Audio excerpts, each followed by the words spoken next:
Alors vous allez d'abord nous expliquer votre nouvelle croisade, parce qu'il y a les puristes de la langue qui aimaient tant bien conjuguer l'auxiliaire avoir avec le participe passé. L'exemple que vous prenez, c'est celui-ci. Les crêpes que j'ai mangées, non plus EES, mais E. Alors là, Julie, ça vous plaît pas? Ça me coupe l'appétit. alors expliquez-nous, monsieur, pourquoi? Bien justement, c'est parce qu'on aime bien conjuguer. Parce qu'on trouve que c'est très important de bien conjuguer, et que quand on étudie un peu en profondeur la logique de la conjugaison, force est de constater que l'accord du participe passé avec l'auxiliaire, une fois sur deux, quand le complément est devant mais pas derrière, a quelque chose de profondément agrammatical, non correct selon la logique de la langue. Si on réfléchit à ce qu'est un accord, à quoi il sert l'accord, eh bien l'accord, c'est pour prendre une métaphore footballistique qu'on utilise beaucoup en ce moment, surtout en Belgique.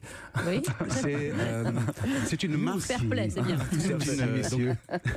L'accord qu'on met à deux mots ou à plusieurs mots, ce sont des marques qui servent à dire que ces deux mots vont ensemble, même s'ils sont très éloignés l'un de l'autre, comme c'est souvent le cas à l'écrit. Voilà, les crêpes que j'ai mangé quoi? Les crêpes, donc EES. Bon, voilà, là, ça me semble logique. J'ai mangé les crêpes, on ne met pas l'accord, alors que c'est censé se rapporter aux crêpes aussi. Donc la métaphore footballistique est la suivante. Ce sont des marques qui fonctionnent comme les maillots que l'on met sur des joueurs pour manifester le fait qu'ils appartiennent à la même équipe. Et on ne voit pas au nom de quelle pseudo-logique cette sacro-sainte règle de l'accord en français, qui est essentielle, qui est capitale, qui est une de des fondements de notre grammaire, devrait, de manière un peu, farfelue, disparaître quand il s'agit du complément de l'accord du participe passé avec avoir, quand le complément suit.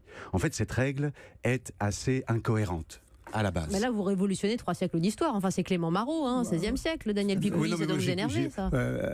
Métaphore footballistique pour métaphore, il y a des compléments d'objet direct qui sont en jeu, c'est tout. C'est-à-dire que cet accord, l'invariabilité des participes, j'allais dire, c'est une vieille revendication, parce qu'elle simplifie. En gros, on s'aligne sur la langue parlée, en quelque sorte. C'est ça. Donc on fait plus d'efforts. En gros, pas toujours, mais disons de cet ordre-là. Mais la question de base, c'est est-ce qu'on doit simplifier? Est-ce qu'on doit ramener l'orthographe à nos lacunes, ou bien est-ce qu'on doit un petit peu s'élever vers l'orthographe? C'est ça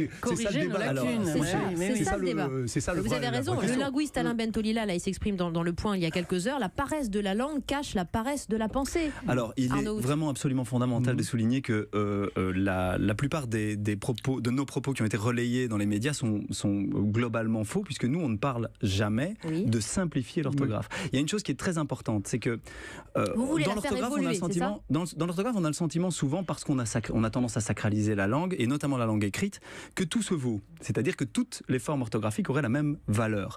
Or, aujourd'hui, la communauté scientifique qui étudie ces questions, donc qui fait des travaux de recherche, de comparaison, etc., est relativement unanime pour dire qu'il existe dans l'orthographe certaines formes qui ont moins de valeur que d'autres. Et le participe passé avec l'auxiliaire avoir, si nous avons décidé de choisir cette règle-là à promouvoir, parce que nous, au départ, on avait un spectacle qui discutait de la valeur globale de l'orthographe, donc on discutait sur la relativité de l'orthographe. Si nous avons choisi cette règle-là, c'est parce que les linguistes, unanimement, nous ont dit, voilà une règle qui est complètement en contradiction avec les usages de la langue aujourd'hui, qui est vraiment en train de ne plus avoir de valeur grammaticale.